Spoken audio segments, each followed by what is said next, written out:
एक भक्त श्रीक्षेत्र गले महाप्रभुଙ୍କ दर्शन पाई। प्रभु से भक्तटी को दर्शन देले एवं कहिले, माग कौन मागुछ, तुमर भक्ति दरकारे ना माया दरकारे।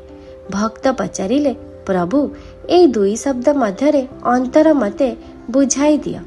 प्रभु कहिले, एही दुई शब्द मध्यरे खाली एतिकी अंतर अछि जे तुमको नाचिबार इच्छा अछि, हेले माया को नहीं जाओ, एवं जदि मते नचेबार अछि ताले भक्ति नहीं जाओ। कारण जीव जहा अधीन रे रुहे से होची माया, एवं भगवान जहा अधीन रे रुहंती से होची भक्ति।